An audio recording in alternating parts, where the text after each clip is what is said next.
tahiyatul zikrullah yang dibawakan oleh Bapak Ustaz Hamdani Sagi, dan kami ucapkan selamat datang pada Tuan Guru kita Bapak Ustaz Syah Devi SAG. Dan acara selanjutnya yaitu sambutan dari Ketua Umum Peksi Sejati Haji Hasbullah yang nanti akan diwakili oleh Bang kita, yaitu Bang Riza, untuk ngisi makanan susah ya ini yang kami persilakan.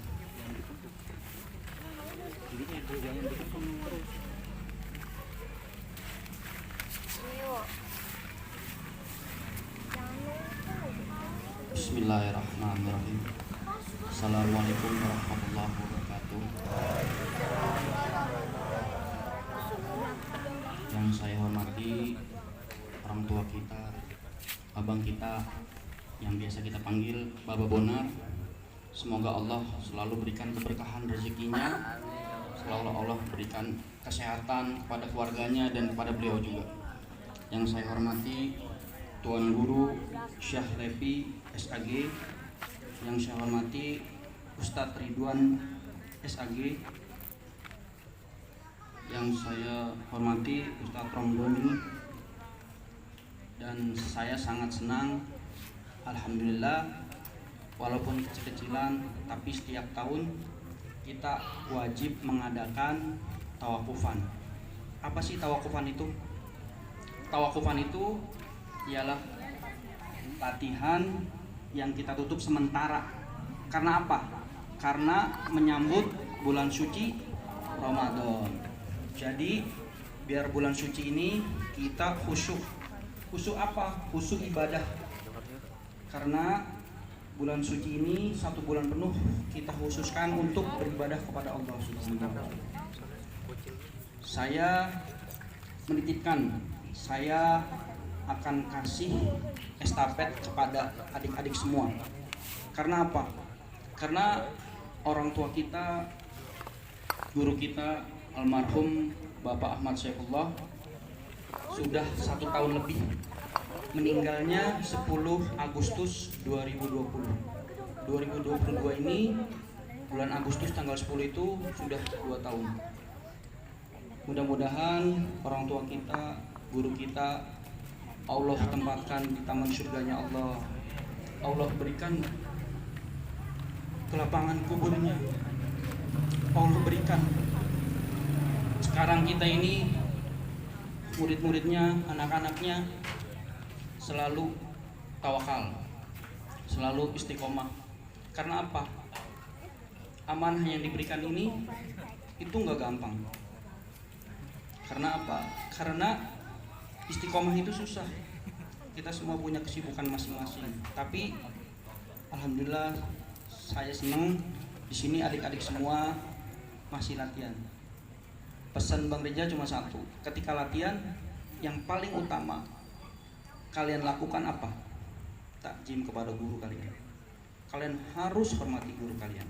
Sepinter apapun kalian, ketika kalian merasa diri kalian lebih pintar dari guru kalian, insya Allah itu ilmunya tidak bakal bermanfaat. Karena apa? Pinter, hafal itu belum tentu bermanfaat. Bermanfaat itu kalian nanti ilmunya bisa ngajar, bisa bermanfaat buat yang lain. Makanya di dalam diri kalian tanamin selalu hati rendah diri, belajar bela diri ini. Almarhum selalu bilang, di sini kita disiapkan untuk menjadi guru, bukan untuk menjadi jago-jagoan. Apa itu? Guru itu jadi nanti Bang Bayu, Bang Opal ngajar di sini, kalian belajar dengan serius, dan suatu saat ada tempat mau buka, nah kalian tuh yang ngajar, atau yang besar-besar ngajarin. Bukan niatnya di sini buat jadi jago-jagoan, karena udah bukan zamannya sekarang.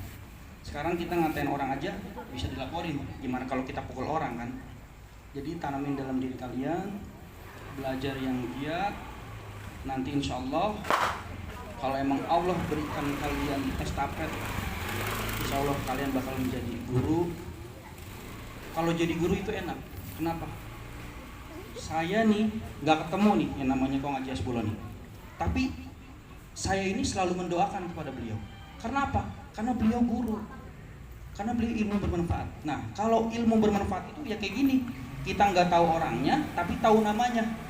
Tapi kalau kita jadi pengusaha, kita meninggal, belum tentu nama kita disebut-sebut.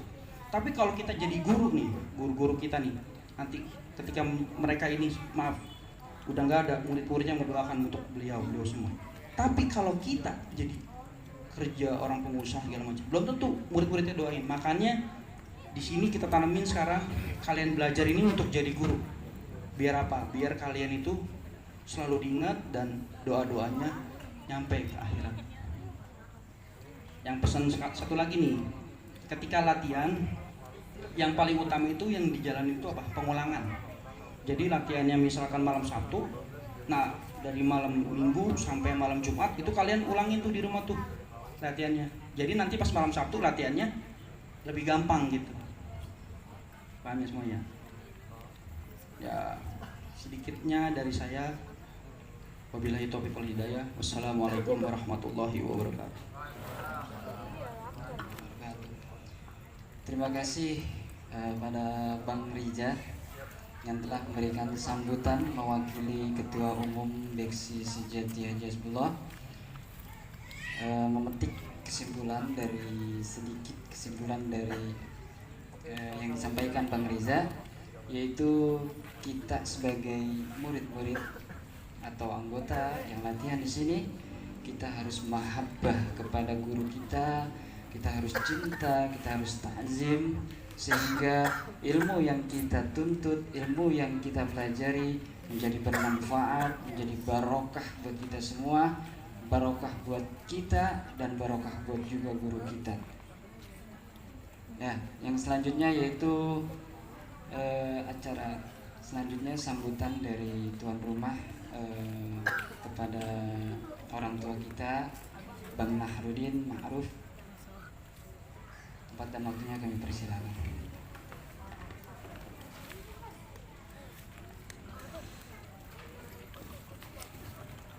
Bismillahirrahmanirrahim. Assalamualaikum warahmatullahi wabarakatuh. Alhamdulillah, alhamdulillahirabbil alamin. Wassalatu wassalamu ala asrofil anbiya wal mursalin Sayyidina wa nabiyyina Muhammadin wa ala alihi wa sahbihi ajmain, amma ba'du. Yang saya hormati guru kita Ustadz Romdoni SAG, yang saya hormati sahabat saya Bapak Ustadz Sahlevi SAG yang sudah hadir depan kita, nanti akan menyampaikan tausiah. Para abang-abang guru Beksi Sejati, para adik-adik dan ibu-ibu sekalian, puji syukur alhamdulillah pada malam ini kita masih diberikan nikmat sehat walafiat sehingga dapat berkumpul dalam rangka acara penutupan sementara atau orang bilang tawakupan latihan Beksi Sejati. Saya sedikit hanya sambutan mengasih pendapat ya buat yang para latihan. Kenapa saya hadirkan Beksi Sejati di sini? Kan banyak sekali ya perguruan-perguruan Beksi itu banyak. Mungkin adik-adik juga, abang-abang pada tahu di sini juga banyak.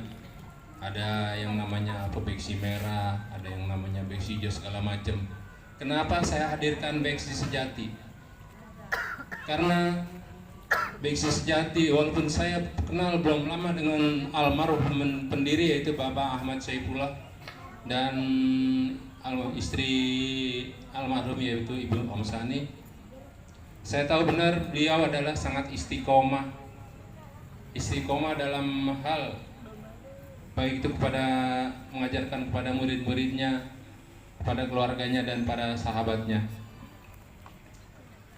Makanya saya hadirkan Beksi Sejati karena saya tahu Beksi Sejati, walaupun saya belum banyak mendalami apa itu yang ada di dalam Beksi Sejati, tapi sedikitnya saya udah paham. Karena di dalam Beksi Sejati tidak diajarkan hanya bela diri. Dalam Beksi Sejati ditanamkan rasa cinta kepada Allah, cinta kepada orang tua, cinta kepada guru-guru, dan cinta kepada Rasul. Itu yang saya lihat sosok dari pendiri almarhum Bapak Ahmad Saifullah.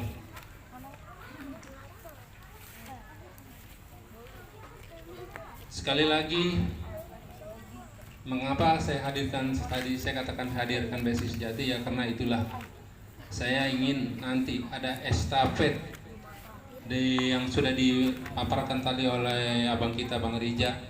Mudah-mudahan nanti anak-anak yang latihan di sini pun bisa jadi guru, karena manfaatnya guru itu ilmunya mengalir. Mengalir nanti kalau sudah tiada kita dikirimin doa, itu selalu mari. Itulah manfaatnya seorang guru. Dan satu lagi, saya ingin Beksi Sejati ini besar. Walaupun Beksi Sejati bukan punya saya, tapi saya merasa memiliki. Karena dengan kita merasa memiliki, kita akan menjaga, ya kan? Makanya anak-anak punya rasalah ingin selalu memiliki. Karena dengan kita rasa memiliki, kita akan cinta dan kita akan sayang. Dengan gimana supaya Beksi Sejati besar?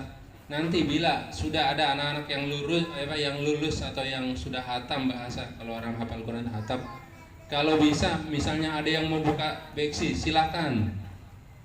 Izin dengan ketua umum atau izin dengan para pendiri, silakan. Kalau bisa namanya Beksi Sejati lagi, tinggal ditambahin nanti bisa Beksi Sejati Bang Wawan Cipadu, atau Beksi Sejati Bang Ipul atau Bang Rija Kreo Selatan. Karena dengan nama saling terus menyambung, Beksi Sejati tidak akan mati, akan selalu ada di masyarakat. Sebagaimana kita lihat ada di salah satu pencaksilat, perguruan pencaksilat juga, yaitu di salah satu ormas Islam terbesar, yaitu di Nahdlatul Ulama.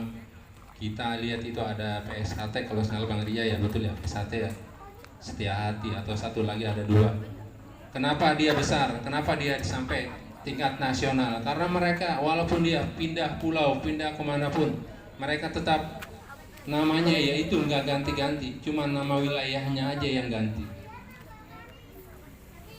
Dia ada di Kalimantan, tetap namanya PSHT, PSHT cabang Kalimantan, PSHT cabang Papua, PSHT cabang Pandeglang, tetap namanya PSHT.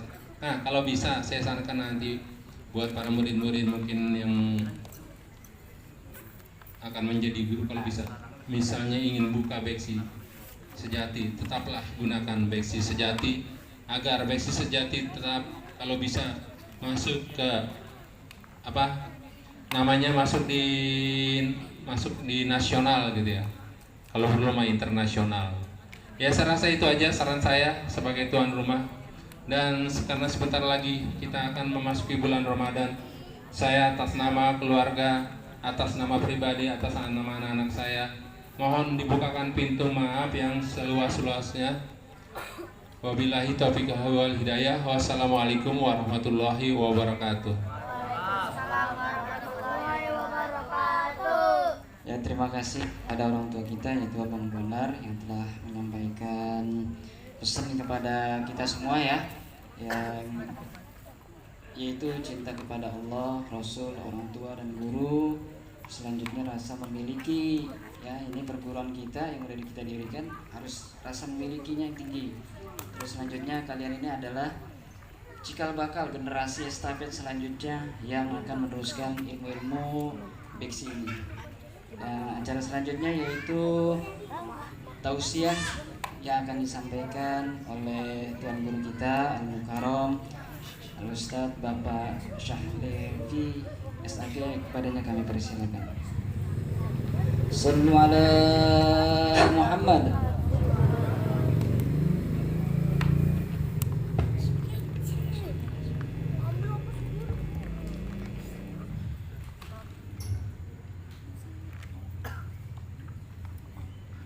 Assalamualaikum warahmatullahi wabarakatuh. Waalaikumsalam warahmatullahi wabarakatuh. Yang jawab salam saya doain biar sehat walafiat, panjang umurnya, dimudahkan dalam segala macam urusan dan hajatnya, dimudahkan dimudahkan dalam belajarnya, diberikan ilmu yang manfaat dan barokah.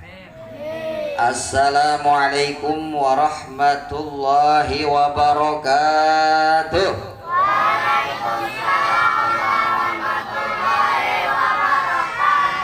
Innallaha yuhibbul witra.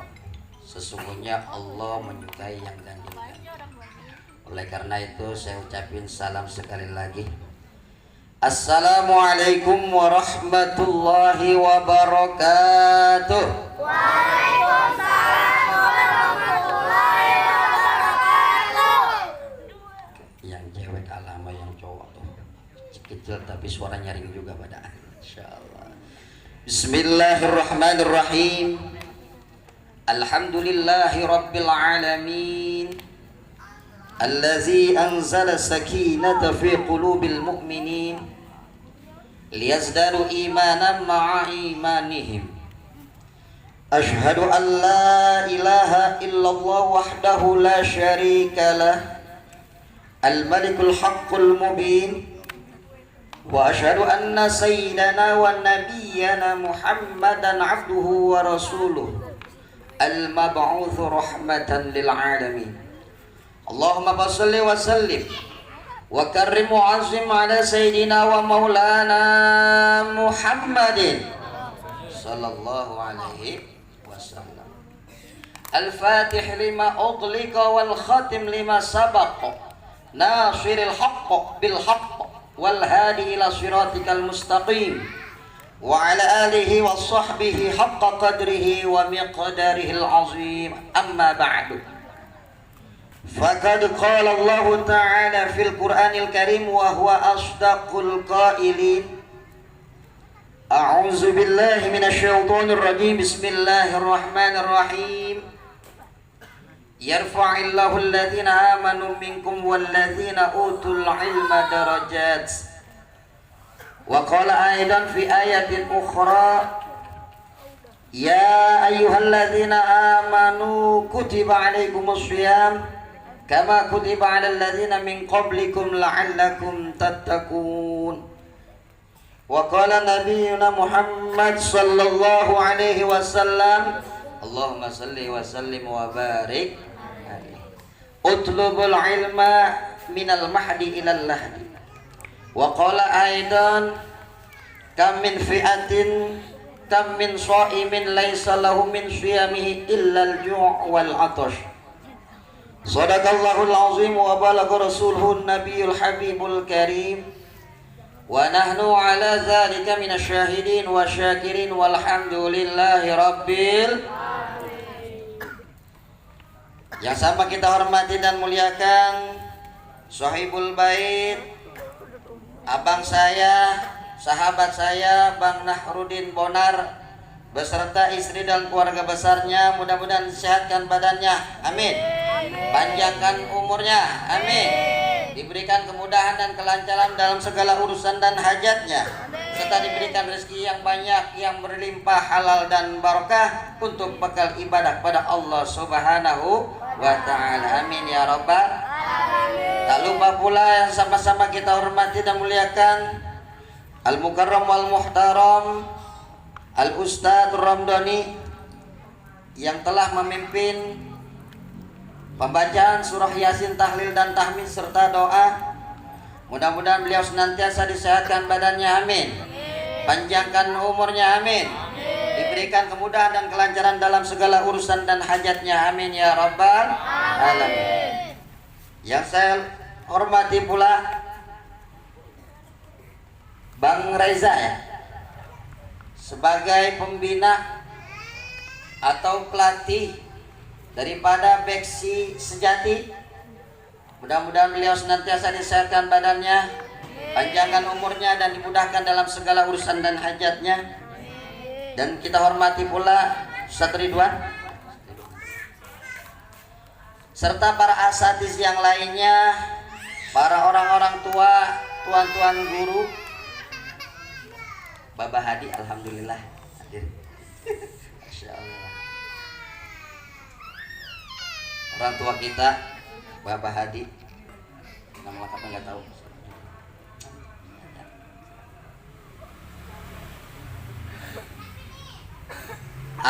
abang-abang semuanya, adik-adik, semua yang hadir di tempat yang mulia ini, mudah-mudahan duduk dan kumpulnya kita di tempat ini menjadi asbab dan wasilah Allah turunkan rahmat dan keberkahannya di tengah-tengah kita semua. Amin ya Rabbal Alamin. Di malam hari yang sejuk ini, tiada kata yang pantas dan patut kita haturkan dan kita ucapkan, melainkan kalimat thayyibah, puja-puji serta syukur kita kehadirat Allah Subhanahu, yang mana pada malam hari ini, menit dan detik ini pula, kita sama-sama masih merasakan berbagai macam nikmat, rahmat, taufik serta anugerah dari Allah Subhanahu wa taala. Terutama nikmat sehat walafiat, panjang umur dan lebih-lebih nikmat iman dan Islam. Sehingga dengan berbagai macam nikmat dan anugerah yang Allah berikan, yang Allah masih berikan kepada kita, kita masih bisa menghirup udara yang segar, masih bisa makan dan minum, masih bisa berkomunikasi dan bersilaturahmi. Itu bukti bahwa Allah masih memberikan berbagai macam nikmatnya kepada kita. Mudah-mudahan kita dijadikan oleh Allah Subhanahu wa taala sebagai hamba-hambanya yang pandai bersyukur atas nikmat-nikmatnya. Amin ya Rabbal Alamin. Salawat teriring salam semoga selalu dan tercurahkan serta terlimpahkan kepada junjungan Nabi besar kita Muhammad sallallahu alaihi wasallam. Kata Nabi, orang yang paling pelit di dunia ini bukan orang yang gak mau sedekah, bukan orang yang gak mau memberi sebagian rezekinya kepada orang lain. Tolong dengerin. Ya, kata Nabi, orang yang paling pelit, orang yang paling bakhil di muka bumi ini adalah bukan orang yang gak mau sedekah, tetapi ketika disebut nama Nabi Muhammad sallallahu alaihi wasallam, dia tidak mau bersalawat kepada Nabi. Makanya kalau disebutin nama Nabi, ucapin salawat, ya, sallallahu alaihi wasallam. Semoga salawat dan salam kita senantiasa tercurahkan dan terlimpahkan kepada beliau, warga beliau, sahabat beliau, pengikut-pengikut beliau. Mudah-mudahan kita diakui sebagai umat dan pengikutnya. Amin. Yang selalu dan senantiasa cinta dan taat serta istiqomah dengan ajaran dan tuntunannya. Amin. Mudah-mudahan kita diakui sebagai umat dan pengikutnya. Amin. Sebab boleh-boleh aja kita ngaku, masalahnya kita diakui apa orang, kan gitu. Kita ngaku-ngaku dekat sama presiden, masalahnya presiden kenal sama kita orang, dekat sama kita kagak gitu. Nah makanya kita minta doa di malam ini, yuk mudah-mudahan kita diakui sebagai umat dan pengikutnya Nabi Muhammad sallallahu alaihi wasallam. Mudah-mudahan kita semua mendapatkan syafaatul uzmanya fi yaumil qiyamah nanti. Amin ya rabbal alamin. Abang-abang, bapak-bapak, abang-abang, adik-adik semuanya yang dirahmati Allah Subhanahu wa taala. Saya baru dikabarin tadi pagi sama Bos Bonar. Sebenarnya juga ada acara, ya. Cuma karena beliau minta, ya alhamdulillah nih. Ini saya turutin, doain aja saya biar sehat, biar istiqomah. Amin ya rabbal alamin. Pertama saya bahas tentang ilmu dulu nih ya. Nah, karena ini belajar ilmu.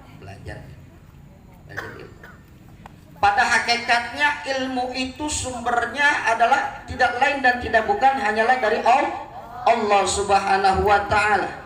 Apapun jenis dan bentuk ilmunya, semuanya bersumber daripada Allah Subhanahu. Qalu subhanaka la ilma lana illa ma 'allamtana innaka antal alimul hakim. Yang memberikan ilmu, yang memberikan pengetahuan, itu semuanya bersumber daripada Allah Subhanahu wa taala, apapun ilmunya. Namun ilmu itu banyak klasifikasinya, banyak macam-macamnya, banyak bentuknya. Dan yang wajib kita pelajari adalah ilmu agama. Dan ilmu bela diri termasuk adalah bagian daripada macam-macam ilmu. Berbicara ilmu, Ilmu adalah sesuatu yang sangat penting dan sangat berharga sekali dalam kehidupan kita sehari-hari.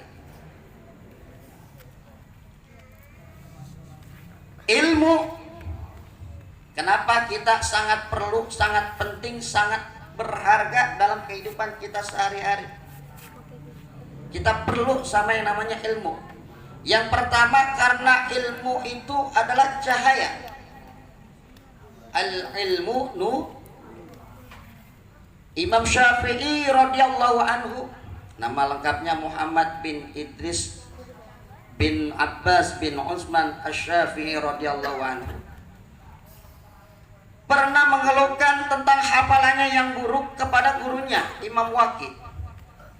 Syakautu ila Waqi'in su'a hibzi fa arsyadani ila tarkil ma'asi fa akhbarani bi annal ilma nurun wa nurullahi la yuhda lil 'asi. Yang saya ambil di sini adalah ilmu itu adalah cahaya. Yang namanya manusia, kita nih semua pasti butuh ama yang namanya cahaya. Coba bayangin nih, kalau nggak ada cahaya lampu, kira-kira acara bisa berjalan apa kagak? Belum, ya gak? Mati lampu aja nih, malam-malam mati lampu. Orang enak apa orang?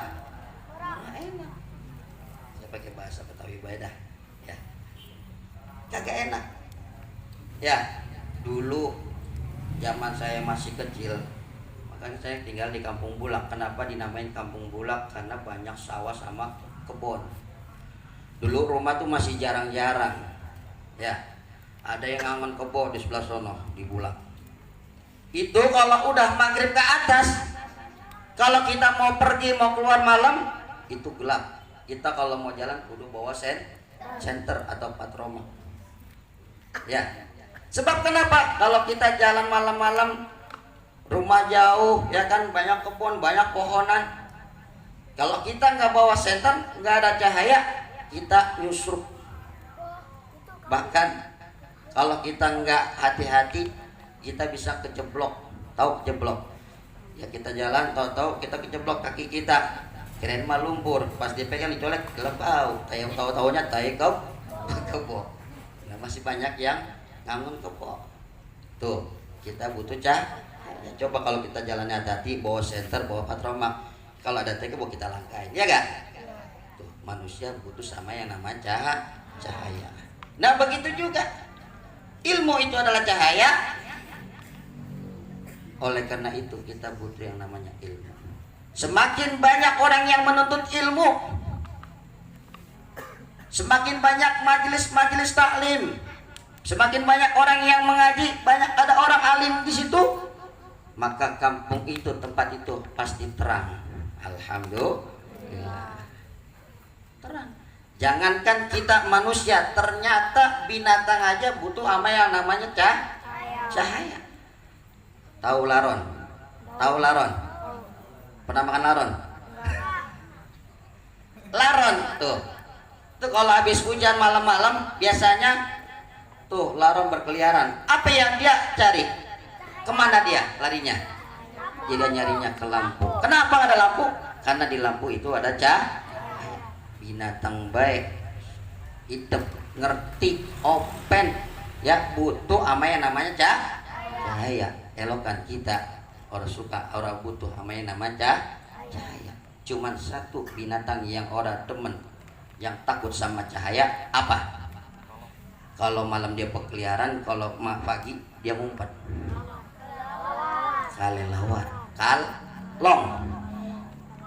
Ya, cuman kalong yang orang demen, yang orang butuh ama yang namanya cahaya. Jadi kalau ada orang yang kagak mau ngaji, kagak mau belajar, nggak mau menuntut ilmu, berarti sama juga dia kalong. Ya, cuman kalong yang kagak doyan, yang gak demen sama cahaya.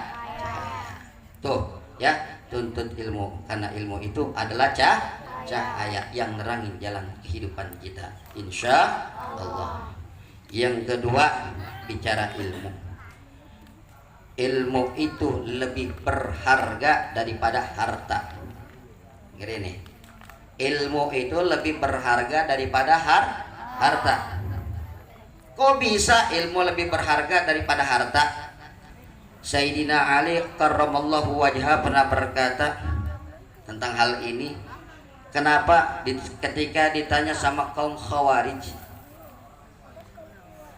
ya Ali, al-ilmu afdalu amil mal?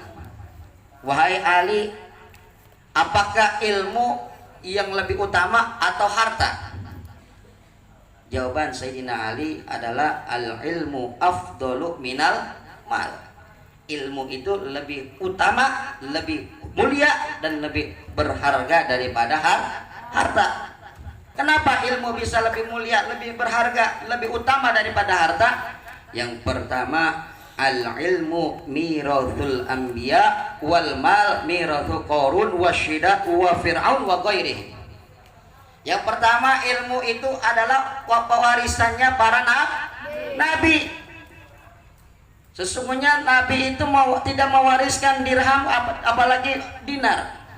Akan tetapi para nabi itu mewariskan ilmu.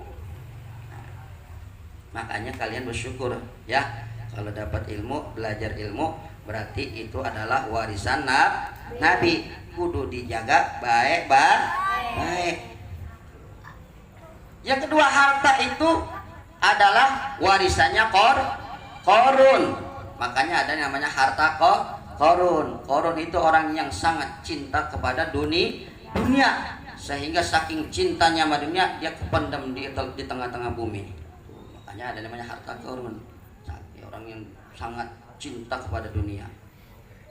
Makanya jangan bangga dulu, jangan sombong dulu. Kita diberikan harta yang banyak, diberikan harta yang berlimpah, tapi malas ibadah, nggak mau zakat, nggak mau infak, nggak mau sedekah. Hati-hati, jangan-jangan itu harta yang dia punya itu adalah warisannya Qarun sama Fir'aun. Nauzubillah min dzalik. Lalu yang kedua, Sayyidina Ali juga ditanya, apa yang lebih mulia, ilmu atau harta? Apa yang dijawab Sayyidina Ali? Tetap sama, al-ilmu afdalu minal mal. Ilmu itu lebih utama, lebih mulia daripada harta. Kenapa? Al-ilmu yahrisuka wal mal tahrisuhu. Ilmu itu menjagamu, sedangkan harta engkau menjaganya. Berapa banyak orang yang punya harta berlimpah, bandarnya sekengkiang di mana-mana ada, tetapi dia resah dan gelisah, rumahnya gedong, pagernya tinggi-tinggi, bahkan gak cukup tinggi, dikasih ranjau tuh di tembok-temboknya. Nggak cukup sampai di situ, dipasangin security, dipasangin CCTV. Nggak cukup di situ, dipiarain anjing. Gede kagak modalnya, ribet kagak kayaknya, gelisah kagak. Tuh orang yang punya banda banyak, dia ngejagain bandanya. Tapi kalau orang punya ilmu, dia dijagain dengan ilmunya. Gitu. Apalagi ini bela diri, ya. Kita mau kemana-mana kita orang takut, ya gak? Orang gelisah. Coba kalau orang kaya, ya mau kemana-mana juga mintanya dikawal, punya bodyguard, ya gak? Tapi kalau orang yang berilmu, jalan dewekan baik, jadi, ya gak? Kenapa? Karena udah ada ilmunya. Yang jagain dia adalah ilmu. Dia nggak perlu jagain harta, dia jagain ilmu. Dia dijagain sama ilmu. Tuh kebalikannya tuh, ya. Kalau orang berilmu itu dijagain sama ilmunya, sedangkan orang yang berharta dia ngejagain hartanya. Tuh. Hanya orang pada kaya rumahnya pada ya banyak ranjaunya, ada security segala macam. Kenapa? Takut hartanya dirampok, takut hartanya dicuri. Selanjutnya ditanya lagi sama kaum Khawarij. Ini saya cuma 3 doang, sebenarnya ada 10 jawaban, 10 pertanyaan, pertanyaannya sama tapi jawabannya beda-beda.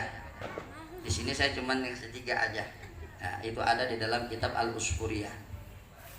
Yang ketiga ditanya, "Ya Ali, lebih mulia mana ilmu daripada harta?" Jawabannya sama, al-ilmu afdalu minal mal. Ilmu itu lebih utama dari mal, tetapi alasannya berbeda, argumentasinya berbeda. Kenapa? Kok bisa lebih mulia ilmu daripada harta? Kata Sayyidina Ali, sahibul mal yuhasabu yaumal qiyamah, sahibul ilmi yashfa'u yaumal qiyamah.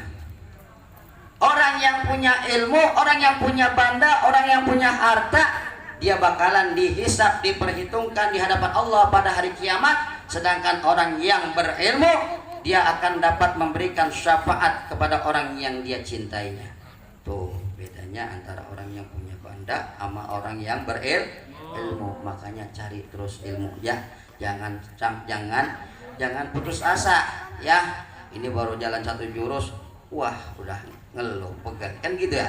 Jurus emang begitu susah, ujiannya berat. Emang nuntut ilmu juga ujiannya sangat berat. Saya juga dulu pernah belajar beksi ya. Saya belajar beksi dasar itu aja 4 bulan baru ditekin. Jadi biar lempeng juga tuh pukulannya katanya. Kalau belum benar belum lempeng orang ditekin. Tuh ya, ilmu itu lebih utama, lebih berharga daripada harta. Selanjutnya yang ketiga, berbicara ilmu, ilmu itu dapat mengangkatkan harkat dan martabat seseorang. Dapat mengangkat harkat dan derajat seseorang. Ini udah jelas dalam Al-Quran. Allah katakan di mukadimah tadi sudah saya bacakan, yarfa'illahu alladhina amanu minkum walladhina utul ilma darajat. Allah akan mengangkat derajatnya orang-orang yang beriman dan berilmu. Beriman dan berilmu. Toh, Allah mengangkat derajatnya orang-orang yang beriman dan berilmu. Sudah banyak contoh-contohnya. Di dalam Al-Quran dikisahkan, diabadikan di dalam Al-Quran, dikisahkan dalam hadis-hadis tentang derajat orang-orang yang beriman dan berilmu. Salah satu contohnya nih, saya kasih contoh satu aja. Pertama orang yang beriman nih. Siapa contohnya? Allah angkat derajat orang yang beriman. Contohnya tahu Siti Masitoh, tahu Siti Masitoh? Tahu gak? Nggak tahu. Namanya ya. Siti Masitoh tukang sisirnya anaknya Fir'aun. Tukang sisir anaknya Fir'aun. Fir'aun adalah raja yang sangat kejam. Bahkan dia juga mengakui dia itu sebagai Tuhan. Jadi semua rakyatnya, pengikutnya gak boleh menyembah kecuali kepada dia.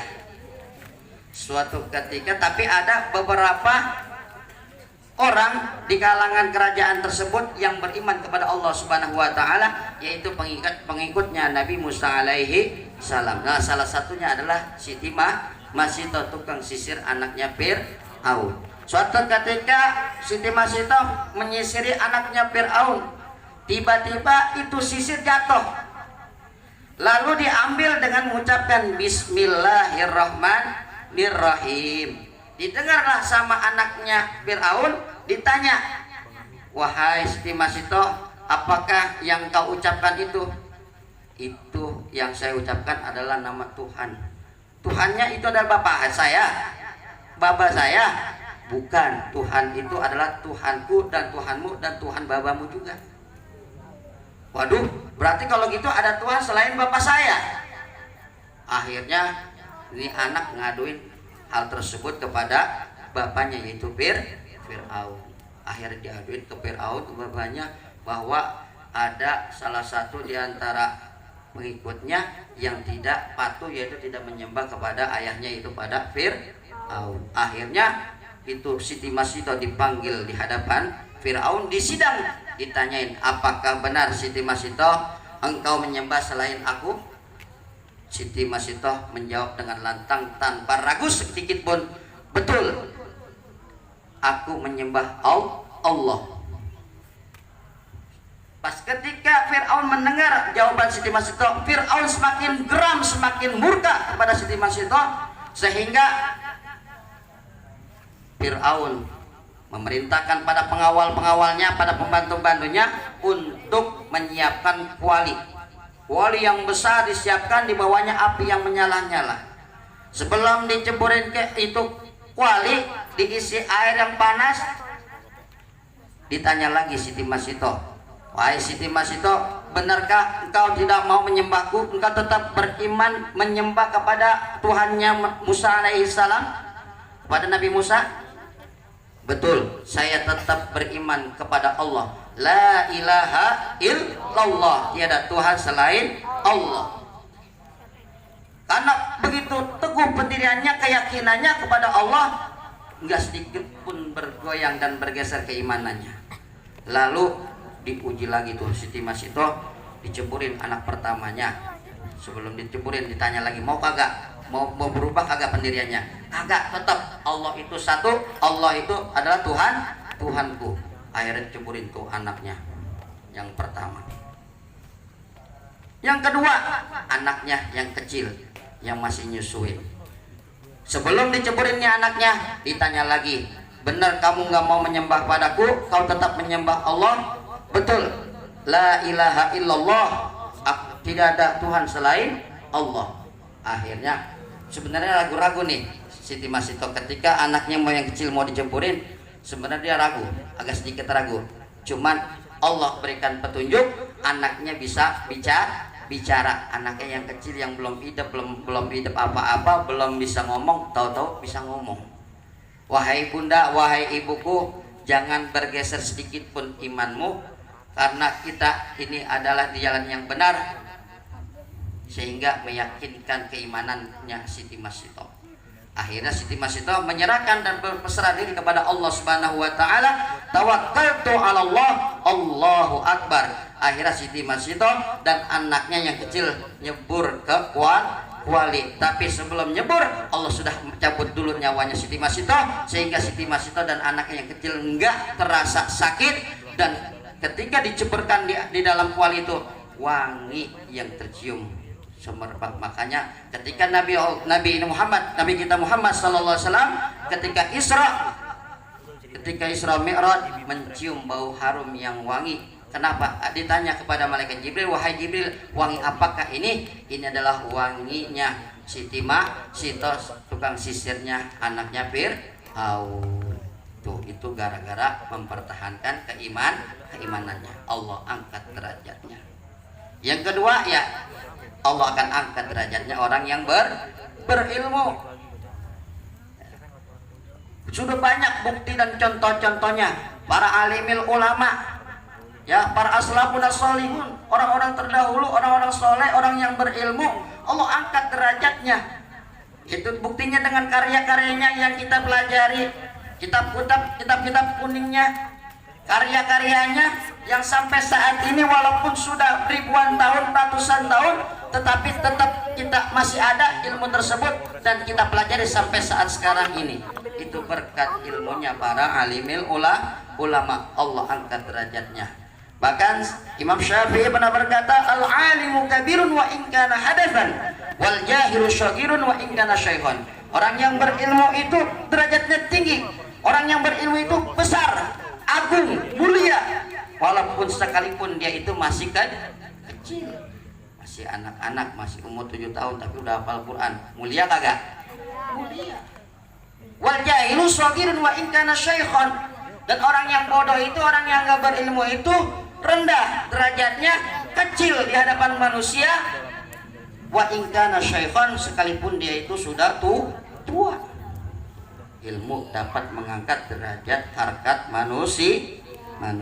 Makanya pelajari terus ilmu. Bahkan baginda Rasul pernah bersabda, perbandingan orang yang berilmu dengan ahli ibadah, fadlul alim 'alal 'abid kafadli ala adna rajul min. Keutamaan, kemuliaan orang yang alim, orang yang berilmu itu seperti keutamaanku kepada orang yang lebih rendah di hadapan kalian, yaitu para sahabat, orang yang paling rendah. Bahkan di dalam hadis yang lain Rasulullah SAW pernah bersabda, fadlul alim 'alal 'abid kal qamari lailatal badri 'ala sa'iril kawakib. Keutamaan, kemuliaan orang yang berilmu itu bagaikan rembulan di malam bulan purnama di antara seluruh bintang. Kira-kira bulan sama bintang terangan mana? Bulan sama bintang terangan mana? Terangan bulan. Apalagi ini bulannya bulan purnama, terang banget. Ini bintang kalah terangnya. Itu keutamaan orang yang berilmu. Allah angkat derajatnya. Bahkan dalam hadis yang lain Rasulullah SAW bersabda, wala faqihun wahidun asyaddu ala syaitan min alfi abidin. Sesungguhnya satu orang yang faqih, yang paham, yang mengerti ilmu agama itu lebih sulit oleh setan untuk digodanya daripada 1000 orang yang ahli ibadah. Ya, apalagi ini Beksi Sejati bukan cuma belajar silat doang, bukan cuma belajar bela diri, tetapi memperkenalkan agama, memperkenalkan kita kenal kepada Allah dan Rasulnya serta para ulama. Ya, saya doain semuanya daripada ilmunya barokah dan bermanfaat. Adik-adikku semua, abang-abang semua, dan adik-adikku semua yang berbahagia.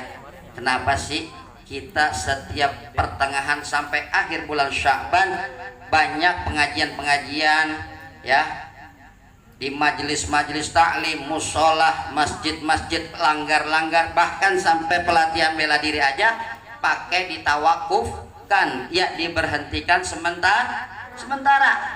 Kenapa? Karena kita mau kedatangan tamu yang agung, tamu yang mulia, tamu yang istimewa, tidak lain dan tidak bukan yaitu bulan suci Ramadan. Kira-kira nih kalau kita mau kedatangan tamu yang mulia, tamu yang istimewa dalam hidup kita, nah, biasanya gede-gede nih ya, pengen kedatangan bokinnya, ya bokinnya, pengen kedatangan pacarnya ke rumahnya. Kira-kira kita persiapin diri gak? Iya, siapin diri. Nih, buduk rapih nih, ya gak? Kalau perlu makanan kesukaannya kita beliin, ya gak? Iya, tamu istimewa yang mau datang, ya gak? Rumah perlu kita cat-catin yang bagus. Sukaan warnanya apa? Ya, warnanya sukanya warna pink, kita cat warna pink. Ya, minumnya apa? Sukanya susu, beliin susu yang paling mahal.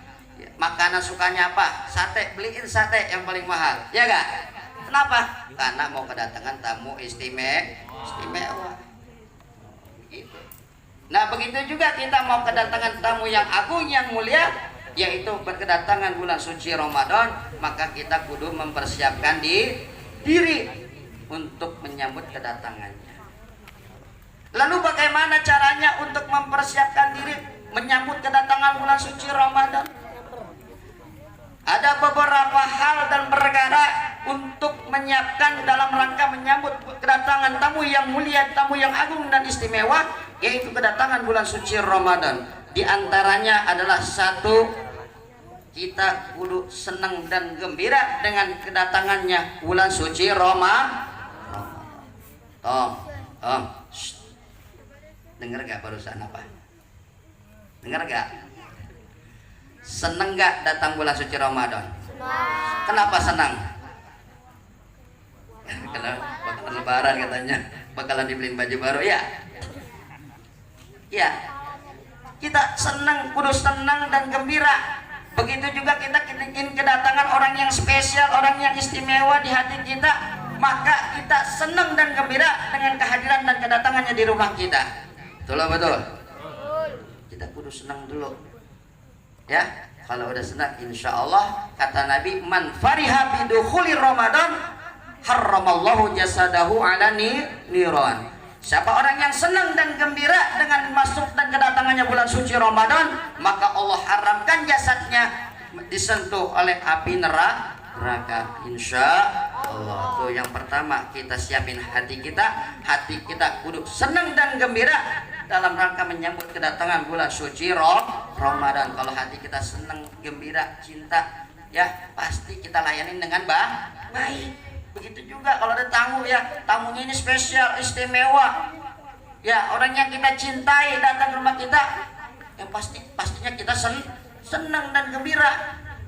Masa ada tamu istimewa cemberut? Ada yang begitu? Ya, datangkan tamu istimewa dia kabur, ada yang gitu? Datangan tamu istimewa, tamu yang kita senengin, tamu yang kita banggakan, tamu yang kita cintai, kita ngumpet di kamar. Ada yang begitu? Pasti kita senang dan gembira dengan kedatangan tamu yang istimewa. Ya, begitu juga kita mau kedatangan bulan suci Ramadan, kita senang dan gembira hati kita. Mudah-mudahan dengan senang dan gembiranya kita, sehingga kita dapat melaksanakan ibadah puasa dengan nyaman, dengan ikhlas. Amin ya rabbal alamin. Sebab kata Nabi, man qoma wa man shoma ramadana imanan wa ihtisaban ghufira lahu ma taqaddama min dzambi.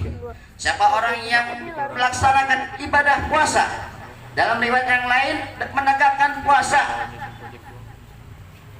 menjalankan ibadah puasa ikhlas, mata-mata ikhlas karena Allah Subhanahu wa taala, maka diampuni dosanya yang terdahulu.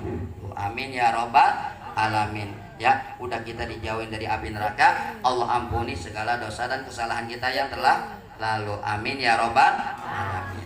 Yang kedua, dengan apa kita mempersiapkan diri dalam rangka menyambut bulan suci Ramadan? Yang kedua, halo, Neng. Yang kedua adalah kita persiapkan diri kita dengan bekal ilmu tentang ibadah puasa. Ini udah pada belajar belum? Tahu gak salah satu syaratnya puasa apa? Tahu gak? Syaratnya puasa apa? Yang pertama kudu Islam. Orang kafir mah orang wajib puasa. Yang kedua apa? Balik. Tahu balik? Tahu gak balik? Hah? Ada wajib sholat. Tahu tanda-tandanya balik ada berapa? Nah, ini pentingnya ngaji nih. Ya. Alamatul buluk salat. Tanda-tanda balik itu di dalam kitab Safinatun Najah disebutkan ada 3 cirinya. Ada 3 tanda-tanda orang yang sudah balik. Nih dengerin nih. Ya. Pertama apa? Ya. Pertama sudah sempurna usianya, baik laki-laki maupun perempuan, usianya genap 15 tahun. Ada ulama yang mengatakan genapnya itu pakai hitungan hijriyah. Tuh. Ya.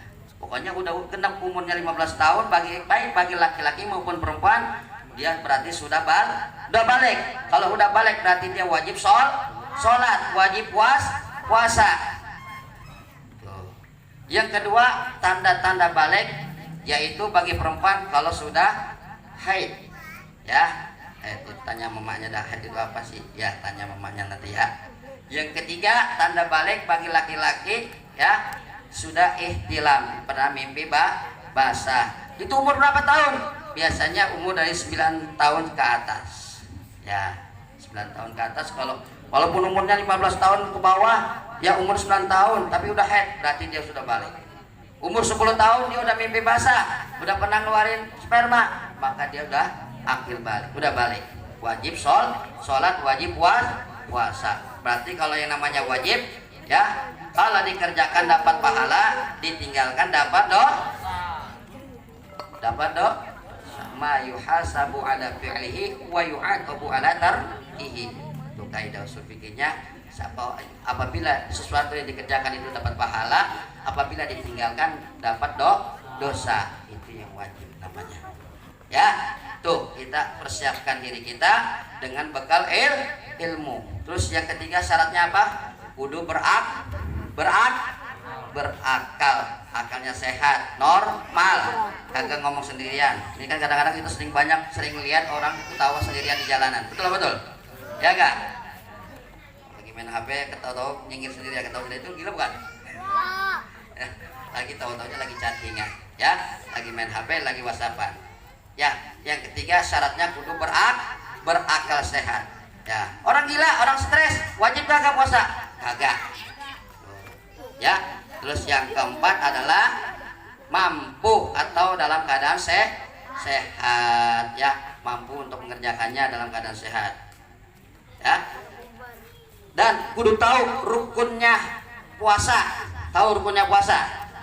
Nah, apa syaratnya? Bedanya antara syarat sama rukun, tahu gak?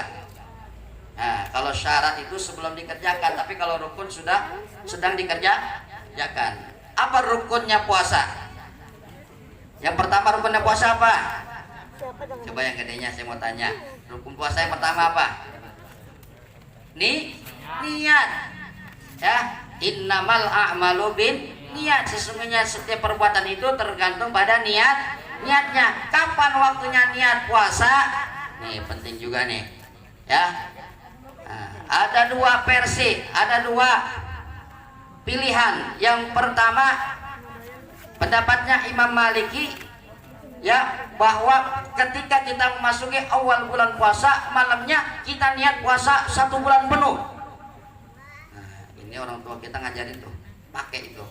Ya, nawaitu shauma ghadin an ada'i fardhi syahri haji sanati fardhu lillahi.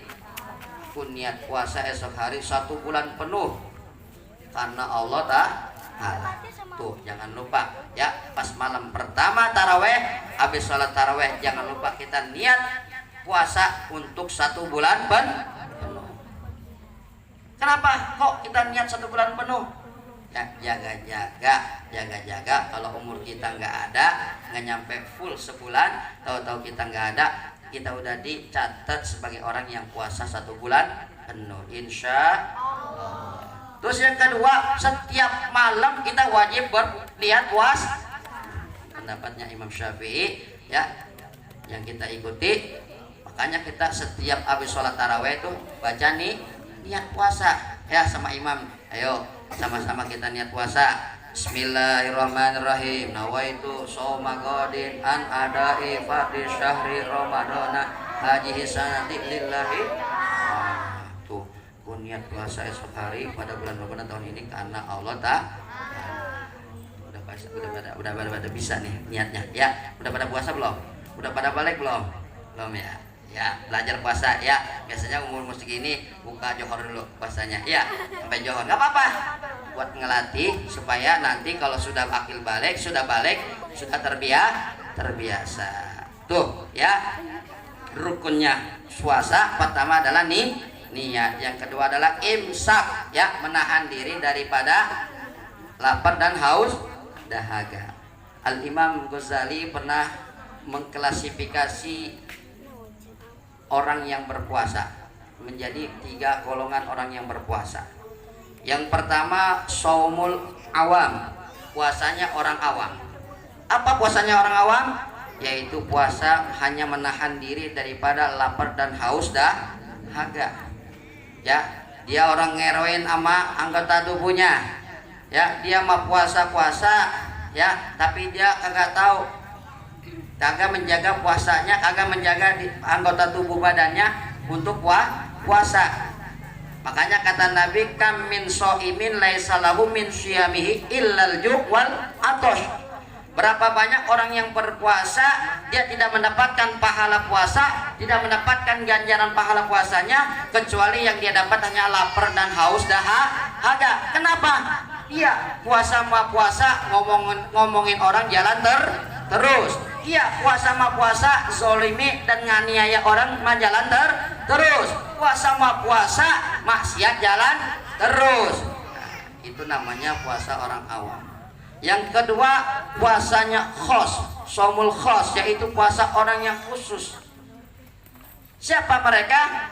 Orang yang puasa bukan hanya menahan diri daripada lapar dan haus dahaga, tetapi dia juga menahan diri anggota tubuhnya dari perbuatan maksiat. Bukan cuma dia nahan lapar dan haus dahaga, tapi tangannya dijaga, ya. Tangannya juga berpuasa dari hal-hal yang diharamkan oleh Allah. Ya, tangannya dilarang untuk menganiaya, menzolimi orang lain, apalagi mengambil hak orang lain. Matanya dijaga dari hal-hal yang haram. Kupingnya dijaga dari ghibah, fitnah, dan tuduhan yang lain-lainnya. Kakinya dijaga dari tempat maksiat. Nah, itu namanya shaumul khos, puasanya orang yang khusus, orang yang spesial. Yang ketiga, puasanya khos bil khos, puasanya orang yang istimewa, di atasnya khusus, di atas spesial, namanya istimewa. Dia bukan cuma menahan diri daripada lapar dan haus dahaga, bahkan bukan cuma menahan anggota tubuhnya dari maksiat, tetapi jauh lebih dari itu, dia juga menjaga hatinya. Dari apa? dari penyakit hati, dari ujub, takabur, hasud, iri, dengki, riya dan lain sebagainya. Tuh, bukan cuma anggota tubuh badannya aja yang disuruh puasa, tetapi hatinya juga berpuasa. Dan tuh ya, kita bekalin ibadah puasa kita dengan ilmu. Sebab kalau orang beribadah nggak pakai ilmu, asal-asalan, ya, kata Ibnu Ruslan, Syekh Ibnu Ruslan dalam kitabnya, fakul man bighairi ilmin ya'malu a'maluhu mardudatun la tuqbalu.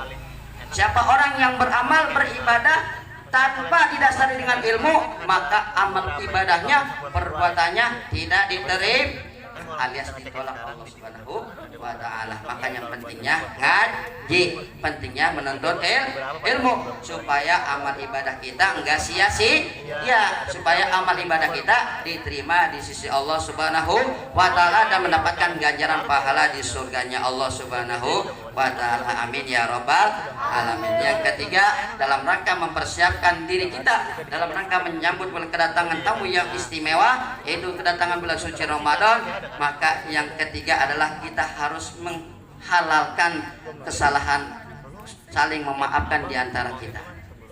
Jangan sampai ketika datang bulan suci Ramadan kita masih iri, dengki, syirik sama saudara kita.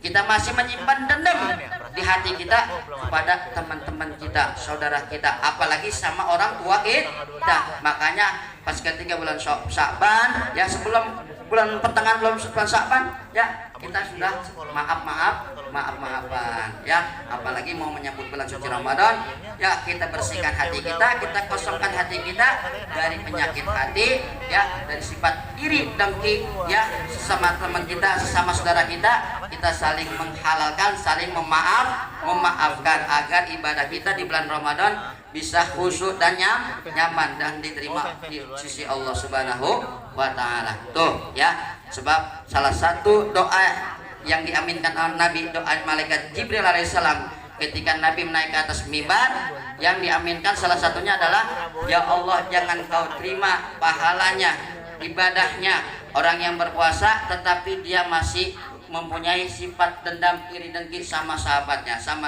saudaranya. Tuh, makanya ya, ketika masuk bulan Ramadan yang kita persiapkan adalah kita bersihin hati kita dulu dari sifat iri, dengki, dendam sesama saudara kita. Ya, jangan lagi ada permusuhan. Ya udah, ikhlasin aja semua, kita maafin. Ya, begitu juga kita minta maaf sama orang yang pernah kita aniaya, yang pernah kita zolimin.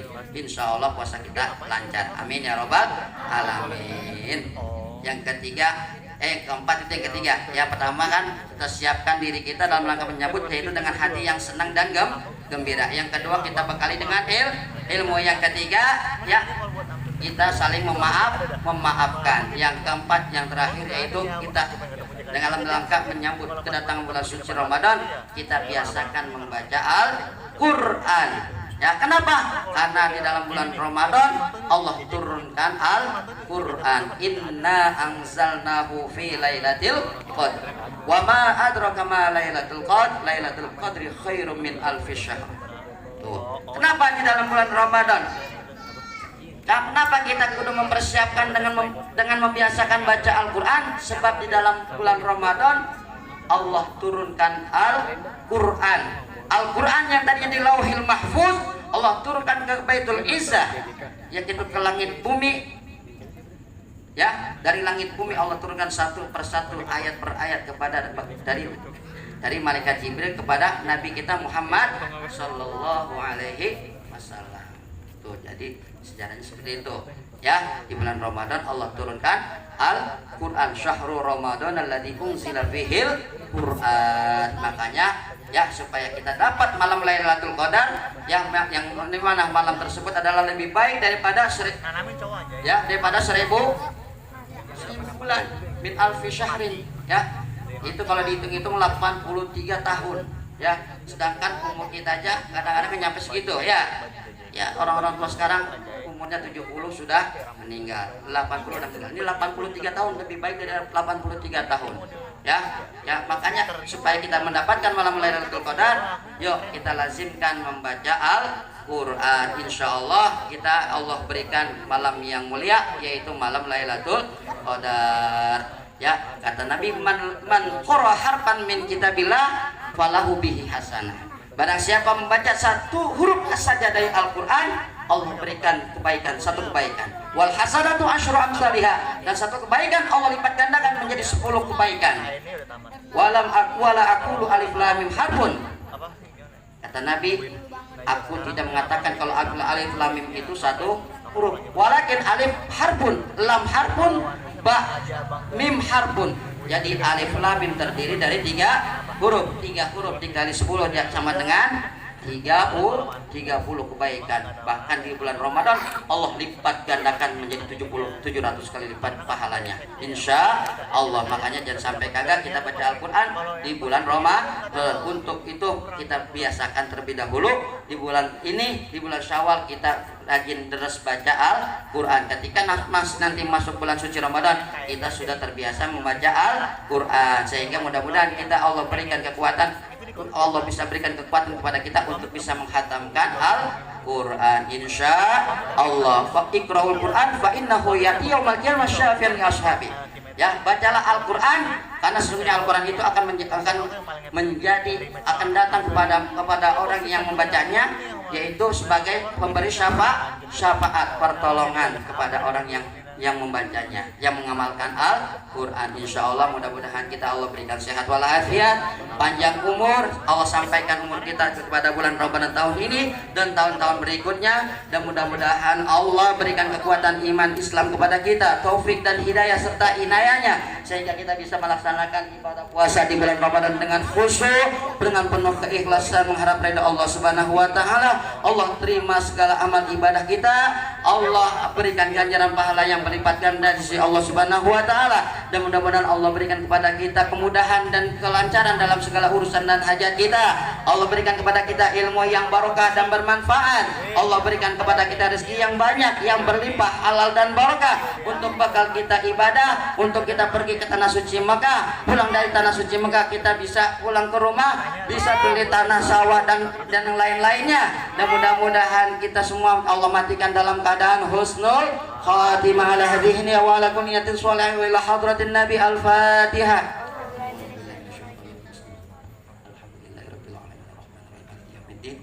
Iyyaka na'budu wa iyyaka nasta'in ihdinas siratal mustaqim siratal ladzina an'amta 'alaihim ghairil maghdubi 'alaihim waladdallin. Itu saja yang dapat saya sampaikan. Mudah-mudahan apa yang saya sampaikan dapat bermanfaat dan dapat kita amalkan dalam kehidupan kita sehari-hari. Dan mohon maaf apabila banyak kesalahan, kekurangan, kehilapan dari saya. Kalau ada kesalahan itu datangnya dari saya, kalau ada yang benar itu datangnya dari Allah Subhanahu wa taala. Hadanallahu wa iyyakum ajma'in wal 'afu minkum. Wassalamualaikum warahmatullahi wabarakatuh.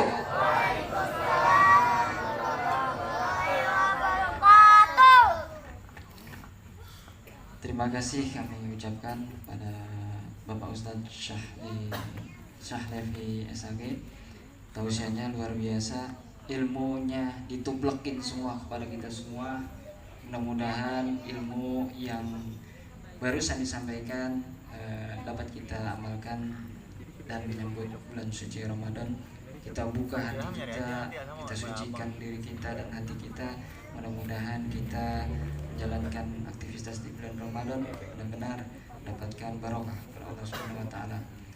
Dan kesimpulannya pada hakikatnya yaitu ilmu bersumber dari Allah Subhanahu wa taala. Ya, di Beksi ada istilah sholat, sholawat, silat. Ini selalu diulang-ulang, sholat, sholawat, silat. Ya, semuanya dilakukan, sholat itu dilakukan berulang-ulang 5 waktu ditambah sunnah-sunnahnya. Sholawat juga begitu, sebelum sholat kita salawat. Ya, selanjutnya silat juga diulang sewaktu-waktu. Kalau nggak diulang-ulang pasti akan lupa. Nah, itu ya, kesimpulannya adalah sholat, salawat, silat. Tawakufan sudah ditutup nih, tutup sementara. Tapi jangan lupa diders juga sendiri-sendiri di rumah, biar jurusnya nggak lupa. Sholatnya jangan dilupain ditinggalin, sholawatnya jangan lupa dilupain dan ditinggalin, silatnya juga jangan dilupain dan ditinggalin. Ya, Acara selanjutnya yaitu ramah tamah atau makan-makan ya. Sambil makan-makan, yang punya atraksi silakan ya. Yang punya atraksi, yang mau jalanin jurus silakan. Ya, acara selanjutnya ramah tamah ya. Saya tutup dengan baca Alhamdulillahirabbil alamin. Dan selanjutnya silakan yang dimulai. Ustaz, silakan.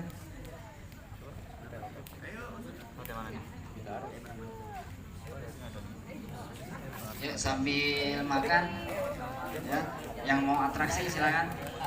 Ya, dari saya kurang lebihnya mohon maaf. Wabillahi taufiq wal hidayah. Wassalamualaikum warahmatullahi wabarakatuh. Ada yang atraksi mau palang pintu katanya ya? Boleh, boleh ya. Nanti saya masukin channel YouTube saya. Ya.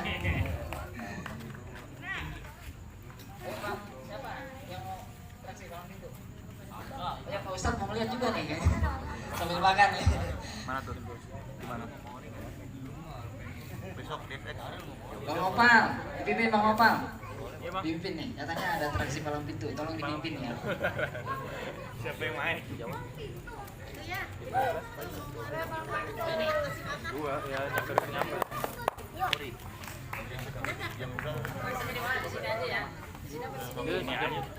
Gua jam aja.